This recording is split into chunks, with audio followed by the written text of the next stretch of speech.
পুৰণা বালিবাটৰ LG শ্বৰুমত হয় এই ভয়ংকৰ অগ্নিকাণ্ড।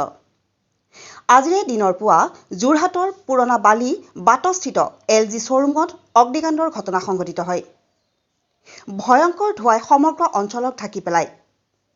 প্ৰত্যক্ষদৰ্শীৰ তথ্য মতে ঘটনাটো পুৱা 8:30 সংঘটিত হয় এই অগ্নিকাণ্ড। অগ্নি নিয়ন্ত্ৰণৰ বাবে ফায়াৰ ব্ৰিগেডৰ কেইবাখনো বাহন ঘটনাস্থলীত উপস্থিত হয় আৰু কঠোৰ পৰিশ্ৰমৰ পিছত জুই নিয়ন্ত্ৰণত আনিবলৈ সক্ষম হয়।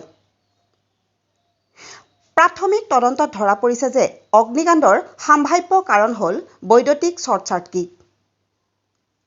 ইলেক্ট্ৰনিক সামগ্ৰী, যন্ত্ৰপাতি আৰু অন্যান্য বহুমূলীয়া সামগ্ৰী পুৰি যোৱাৰ কথা জানিবলৈ পোৱা গৈছে।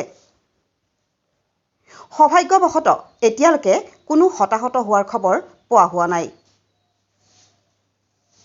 যোৰহাটৰ পৰা ধ্ৰুৱজ্যোতি পাচলিৰ প্ৰতিবেদন।